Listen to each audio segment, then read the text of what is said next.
smallpox and polio and measles. And actually, it was a school nurse that discovered H1N1 in the schools. So we're ready to help. If we could just have some more boots on the ground, we'll do whatever we can do to help you. Well, thank you all. Let me say a few things, and I want to ask you each specific questions, if I may. And Dr. Nunez-Smith up at Yale knows a great deal about the science, and I could see the look on her face as each of you were talking. It struck her as well. Look, number one, and I am optimistic, but we should be further along. One of the problems that we're having now is the failure of the administration to recognize. The law says that the General Services Administration has a person who recognizes who the winner is, and then they have to have access to all the data and information that the government possesses to be prepared. And it doesn't require there to be an absolute winner. It says the apparent winner, the apparent winner. And we've been unable to get access to the kinds of things we need to know about the depth of the stockpiles. We know there's not much at all. We get to the point where we have a sense of when these vaccines comes out, how they'll be distributed, who'll be first in line, what the plan is. There are over 300 million Americans that are, and beyond our border that are going to have to be taken care of. And there's a whole lot of things that are we just don't have available to us, which unless it's made available soon, we're going to be behind by weeks or months being able to put together the whole initiative relating to the biggest promise we have, with two drug companies coming along and finding 95% effectiveness, efficiency in the vaccines, which is an enormous promise. So I just want to tell you that's the only slowdown right now that we have. We put together, I think, a first-rate team that you would all be proud of. And we're all ready to go and doing an awful lot of work right now. But here's the thing that I want to mention. You know, there's already a circumstance where nationwide, because of the requirement of school districts, county offices, mayors, governors having to balance their budgets, they've already had to lay off 666,000 teachers. 666,000 teachers have been laid off already since March. And I'm worried, Tony, that I know in Noblesville you have a force of about 135 firefighters. And the question is going to be, when do we have to start laying off, because the counties and the cities don't have the money. They can't deficit spend. They have to spend based on balancing their budget. When the first responders and the fire service will be laid off, including all those folks like you who run those emergency ambulances and get people to where they have to get quickly. And so the point I want to make to you is that I was the guy who ran the Recovery Act when we inherited the Great Recession, when we got elected back in 2009. And I was asked to figure out how to distribute, to keep us from going into a depression, $800 billion in 18 months. And I was in constant contact with all the local officials, governors, city, county, all folks, including the various unions you all belong to and the skills that you all possess. And we were able to put, I was able to spend $140 billion on state and local governments to keep you all employed. They didn't get fired, to make sure the fire service maintained its end strength, because the community badly needs to make sure that the nurses, doctors, et cetera, mental health clinics all were able to stay open, that law enforcement was able to still function, et cetera. And the Congress has already passed that money. It's sitting there. It's available right now. But we're unwilling, some of our friends on the Senate side are unwilling to spend the money. When we talk about states going bankrupt and having to lay off thousands upon thousands of people, one of the leaders on the other side said, well, let the states go bankrupt. Just let them go bankrupt. It's not a responsible position. And I'm hoping that the reason why my friends on the other side have not stepped up to do something is because of their fear of retribution from the president. And hopefully when he's gone, they'll be more willing to do what they know should be done, has to be done, in order to save the communities they live in. And so let me begin by asking you all, and I'd like each of you to give me a brief answer. Tony, how much do you worry about, as a president of the firefighters, do you worry about the mental health, the need for your employee, your firefighters? And I know it's not something people are comfortable talking about, but mental health is the same as physical health. There is should be no distinction whatsoever, none whatsoever. And just like an awful lot of my son's compatriots who fought with him in Iraq for a year, coming home with PTSD and needing help, but they're trained not to ask for anything, we've got to get by this. Well, I think there's a lot of emergency room nurses, there's a lot of frontline workers, there's a lot of law enforcement, firefighters, et cetera, who are suffering from PTSD, who are suffering from I mean, when you sit, Mary, and you have to hold somebody's hand dying, wanting to see their son, their daughter, and just be able to say goodbye, or you're holding up a telephone to say, so you can see it, it takes an enormous toll, not on that family, but on you, Mary, and all your fellow nurses, male and female. And, you know, when we talk about what's available in our schools, you know, when you work in what is a Title I program you're working in, one of the things I promise you I'm going to do, and we'll get past, is we're going to triple the money going into Title I schools to allow every one of those schools to have a school nurse. You know how many school psychologists there are? There used to be one for every 520 students. Now it's one for 1,507 students. It just can't go on like this. And think of all those families you serve, Pat, that in fact don't have enough food to eat and are worried whether or not the cafeteria will stay open to be able to get food to their homes. You see the lines. You see the lines for miles and miles and miles on television, people in their cars, because of the enormous food shortages people have right now. And so, and Brittany, what I look at, what you guys are doing is enormous. Think of all the people on this screen who in fact have children or have an elderly parent who's really sick and in trouble, and they have to make a choice between, do they give up their job and stay home to take care of the child who's home, who's young, and or make sure that they take care of that elderly parent who is sick and needs help. And you're there. You're there.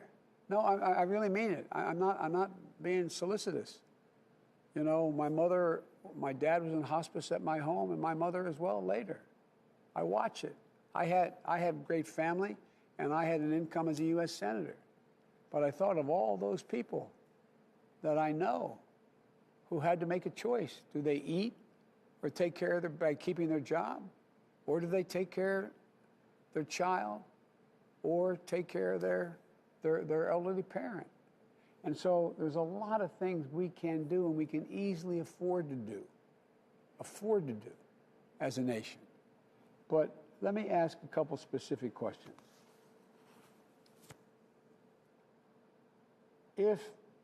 What is your sense, Pat?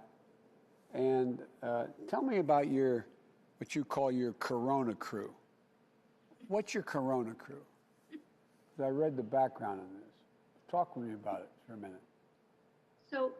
So the Corona crew is made up of 4 school nurses that just got on a Zoom call like we are and said, okay, what are we going to do? What are we going to do? Our children are suffering. Our parents are suffering. Our teachers are suffering. What are we going to do? So we created a hotline. It's 838-WELL, and anyone in the community can call and talk to us. And we direct them if they're sick, or sometimes they just want empathy. They just want someone to listen to what they're going through.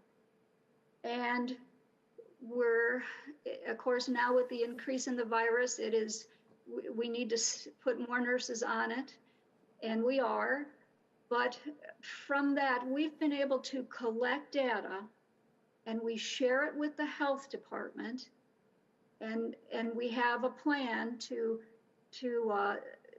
figure out what direction we have to go with this virus.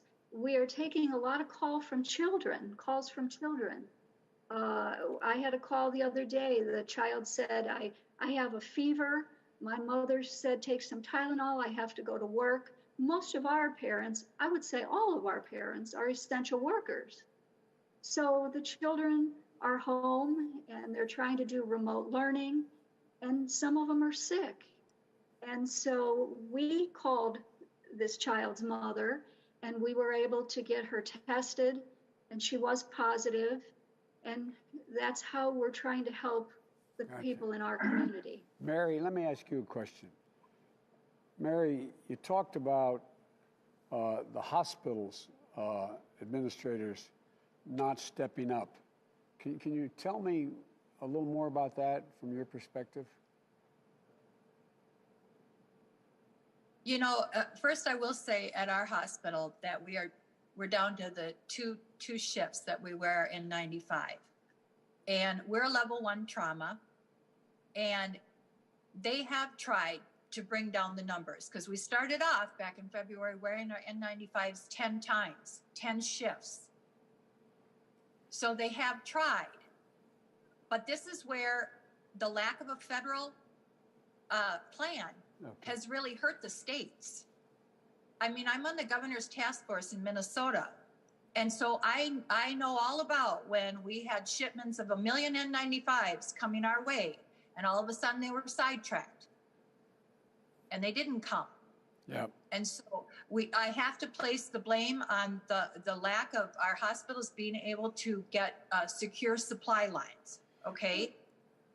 What our problem is now is that we need to be, you know, my hospital's going down in their use, but I have other hospital systems all across M&A, and we span 4 different states that are not doing that.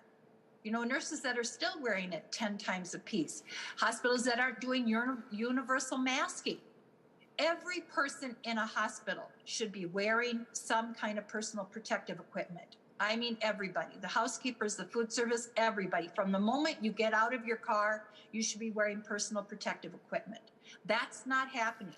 Is it not happening, Mary, because they don't have the equipment, or it's not happening because you don't think it's necessary? Well, that's the thing, is that we have yet to hear how much equipment that they actually have. And this is where it's the go ask mom, go ask dad. You've got the state saying we've got the supplies, they just need to ask for them.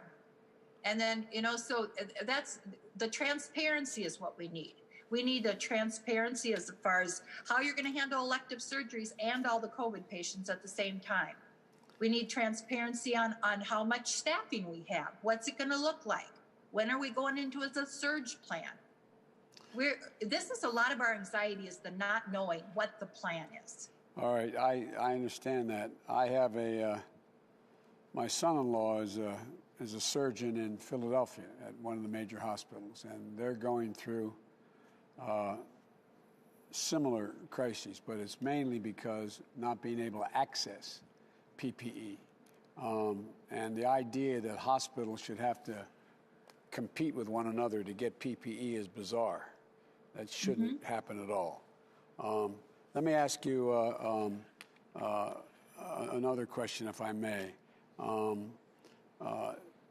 What is the, Tony, what is the greatest concern that your firefighters, particularly, I mean, because I've observed that I've never seen a firefighter decide whether he's going to crawl under that car that is upside down, the roof crushed, and say, by the way, you black or white in there, or you have COVID or don't you have COVID? Do you have a child or don't you have a child? You guys just go do it. And what is the major concern your women and men are talking about these days? About whether they're going to be rescuing someone who has COVID and they're going to get it? Or is it just the constant concern and frustration about constantly being called on in times when there's no one else to call your fire department, no matter what it is? I mean, talk to me about look, I spent a lot of time in firehouses. Tell me what's going on around that table other than social distancing in the firehouse when they're having a meal. What's the nature of the discussion? We're, you know, and thanks for bringing up the mental health piece, because, you know, that is, you know, in all of this, that transcends every worker. It's the mental health piece. And so thanks for bringing that up. And my union's done a great job, even before the pandemic, of bringing this issue out of the shadows and to talk about this and to get the treatment that people need. So we've been blessed to have a foundation and guidance to go to. And, you know, we're a brother and sisterhood too. So oftentimes, you know, we're checking in with one another. But to answer your question about the greatest concern of firefighters and paramedics, I really would answer it this way, that it's not about doing the job, because every time the bell rings, our commitment and our pledge is to respond. You can count on us always. But I think always in the back of the mind is, okay, if I contract this disease, I don't want to bring it home to my family. I don't want to bring it home to my kids. I don't want to bring it inside. So I literally have people sleeping in their car for a certain amount of time outside the home in the driveway, so they don't take it into their family until they can get a test or get a results of tests. So that, you know, there's many things happening. People sleeping in campers, you know, that I think is the component here is to, yes, do our job, and we'll always find a way to do our job. And we'll never ask a question. We'll just do it. That's what we do. We go and answer the call and take care of the emergency, take care of the person. This is a humanitarian effort every day, 365. That's the work that we do. But I think that those two things go hand in hand. Yeah. Is that a fear of transmitting to family, but also having to just push all of these feelings down, because you got to get up and go the next day. You got to get up and do it again. Yeah. Mary, let me ask you. I've done a number of these kinds of calls over the last 10, 15 months. What I'm finding, I spoke to a registered nurse. It happened to be an ICU nurse. Was in Philadelphia. Actually, it's not true. It was in Norristown, I think. But anyway, Pennsylvania. And she talked about when she got home, her husband would, and she pulled in the garage, her husband would make sure she had to change the clothes in the garage. Yep. And they installed a portable shower in like the laundry room as you went in. And so she'd strip down completely, take a shower, and cleanse and put on a new set of clothes before she'd go in the house, because she was scared to death that she would transmit it to her children. She happened to have young children, but it's irrelevant whether they're young or old. Right. And is that something your nurses talk about, or do they do? I mean, talk to me about when they leave a shift and they're dealing with a COVID patient. That's exactly what's happening all across the nation. Nurses all across the nation are doing that to protect their households. I've heard it. I work with a lot of young nurses with young children, and they describe that very thing. I feel for them when it gets to be 30 below here in Minnesota, changing in the garage. Well, this woman had the garage, but she was able to go into the laundry room. It's right off the garage. Yeah, I'm just trying to lighten the mood a little bit here, but you bring a very good point. You know, when we're at work, and just like with the firefighters, we do not have the luxury. We do not have the luxury of stopping and thinking about our emotions. And I think sometimes my release is when I do some kind of a media thing, because it all comes crashing around me. I listen to nurses all over my organization. Text me, call me, Facebook me, their concerns. And it's, you're like you said, you're on 24/7, 365 days a year, and you don't get the luxury to stop and think about your emotions at all. Well, one of the things I think is, I'm sorry, go ahead, Pat. President-elect, I just had I wanted to chime in on what Mary was saying, and we had a little bit of a conversation before you came on, and she shared with me, and I heard this on my AFT call this past week, that nurses are having a positive COVID test, and they are being made to come to work, positive COVID, and they can't take off because they won't be paid. And even some with symptoms are being told they must show up on the job. And that is just very troubling to me. No, it is very troubling, and it should have been anticipated, because we're in a situation where we lost 100 and how many died last week? I mean, we're up to 250,000 dead. And we have hundreds of thousands of people on a weekly basis now, 1,000 people a day dying, and now it's up beyond that.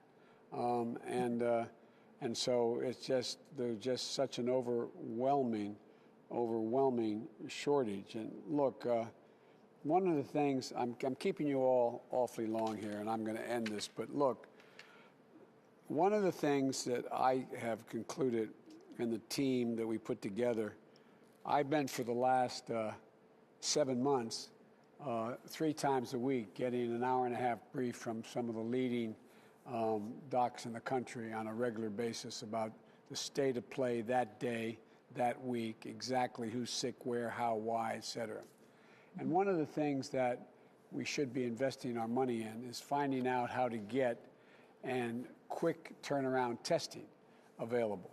And you notice that is running short. And so the idea you can get a test and find out in 4 days doesn't help you a whole hell of a lot in terms of being able to do much of anything. Yeah. And so that's one of the things that we're going to be working on as well. But look, what I'd like to do is I'd like to make sure that we can figure out how to stay in contact with you all, and there's a group that of all the folks I've spoken to, we do that with, and to let you know what we're doing, what we plan on doing. Now, I have no budget. I can't do any of this until I'm sworn in, or I can convince the president now to do things that should be being done already. I mean, there's hardly been a meeting that's taken place in the White House about any of this. And but I'm convinced that we can get it done. And the question is whether we wait till another, the estimates are, as Dr. Nunez-Smith can tell you, and the group we put together, the estimates are we're going to have another, as many as another 200,000 dead, maybe exceed 400,000 people by the time we get sworn in. And this has reached a proportion that is way, way, way, way out of whack. You look at those curves I look at every day in the brief I get, it is skyrocketing. It is skyrocketing with no real end in sight now in 44 states. So this isn't something that is, and one of the things that I'm going to be doing, matter of fact, I'm not even going to wait till we're sworn in. There's enough Republican and Democratic governors who have now come around. The Democratic governors, I'm not being partisan, with the exception of a few Republicans like the governor of Ohio, who's been straightforward and about wearing masks and the like. Now you have the governor of North Dakota. You have others figuring out that this is real. We've got to do something. And it's not a political statement. It's not about, whether you're a tough guy or not a tough guy, whether you're, it's about patriotism. If you really care about your country, what you want to do is keep your neighbors and your family safe. That's what you do. And you wear a mask, and you socially distance, and you wash your hands regularly, and you access, when available, the ability to get testing. But so I don't mean to in any way suggest there's not a lot more we could talk about, but I want to thank you for sharing your stories with me and everything you're doing to keep your community safe. You really are. It's not hyperbole. You're heroes. You're struggling to get your personal protective equipment you need to do your job, protect yourself, protect your families, and you're focused on your students, your patients, while your own kids are struggling with remote learning, by the way. If we don't figure out how to get these kids back to school, we're going to find that the entire generation is going to lose a year and a half in terms of their learning ability. And they're going to be behind the curve. This is a building block problem here. And we're worried about your parents and your students, and as I said, the mental health, in addition to the burdens that you and your families are taking on. And all those folks, by the way, are being quarantined at home. There's a significant rise in spousal abuse. There's a significant rise in suicides. There's a significant rise. I mean, it's all real. And what I'm hoping is we don't have to have any more suffering to convince the public at large that this requires some very significant action. So one of the things I'm going to be doing is thanking the governors who've already moved, but calling on all the leaders in the states to have mandatory masking, testing, tracing, social distancing. I mean, for example, the docs that have been advising me all along are telling me, and it's going to cause problems in my family. Thanksgiving's coming up. Well, they said, Joe, maximum 10 people in your home, maximum, Joe. I got a big family you've probably heard a lot about. We do everything together. Well, we're just not going to, there are going to be 3 of us because you can't mix the families that have been away, that have been quarantined. I mean, not away, in other words, live a different place. And so all these difficult decisions people are going to be making, we got to give them hope.